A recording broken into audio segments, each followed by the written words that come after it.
Well, we hope that the reaction will be that there will be a deeper commitment to the things for which Dr. King lived and worked.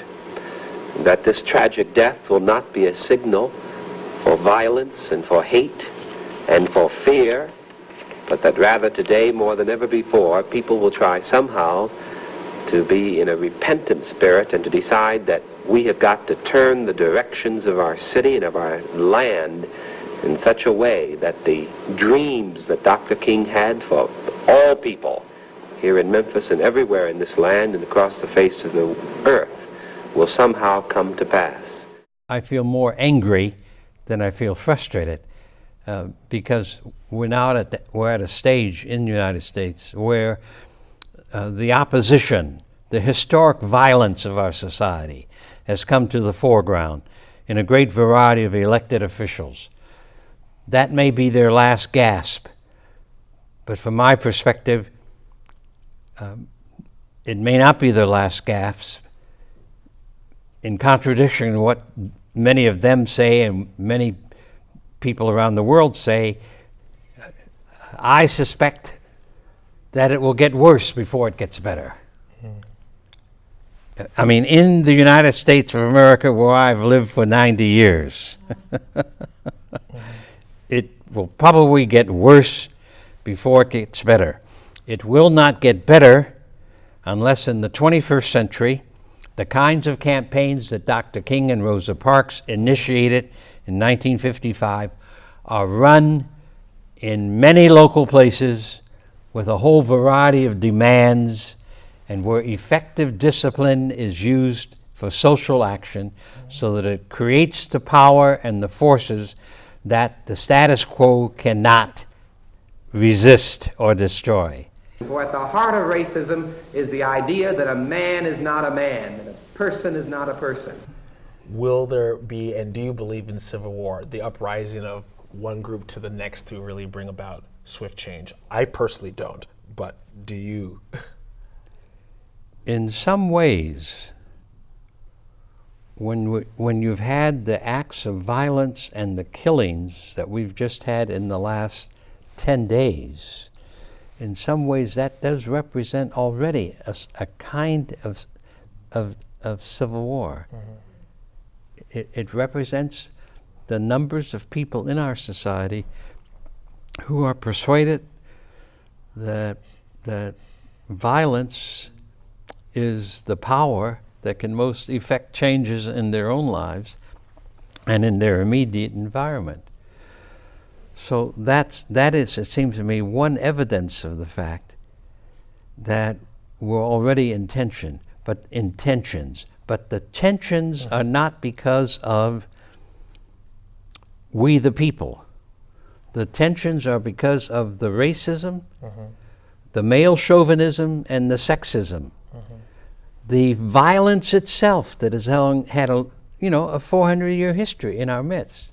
And then what I tend to call the plantation capitalism, the form of capitalism that has in it a huge component that says, because I am alive, I have the right to gather as much wealth and property as I can.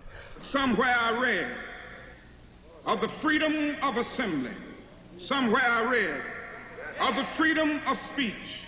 Somewhere I read of the freedom of press. Somewhere I read that the greatness of America is the right to protest far right. How does spirituality, faith, does it have a room to really bring healing and hope in something that is so real? Well, like absolutely. This? Beyond just something that we could the pray movement, about and hope the for. movement I represent in terms of in fact, I represent two different major movements that have had great impact.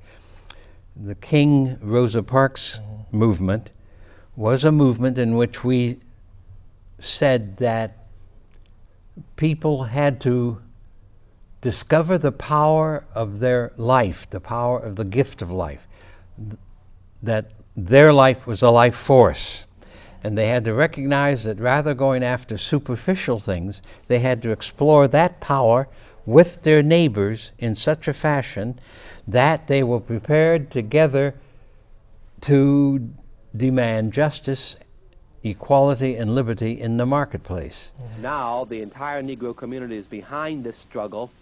So that movement had 20 years of campaigns in more than probably 200 small towns and went into every state of the Union, where, for an example, we fundamentally saw the deconstitutionalization of racism and Jim Crow law, where we saw all across the land the immoral, shameful signs: no Injun here, no Jew here, no dirty Irish here, no colored here, white only stuff. All those signs came down from across the country.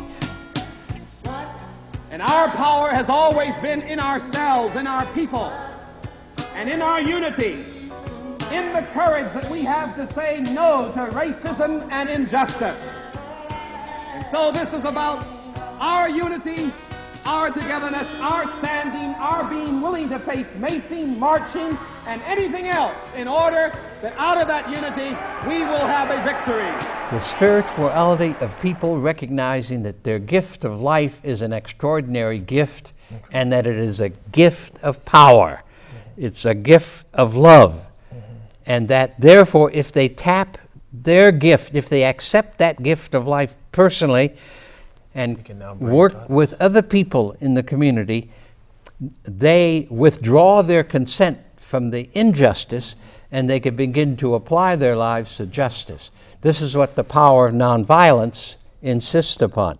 It would be a compounding of this fatal death if now Negro people or white people around our country should despair and decide that now's the time to let loose an orgy of violence. This would not be a tribute to Dr. King, but it would be a denial of his life and work. God said, let us make human beings. Let us make human beings in our likeness, that is, in the likeness of life.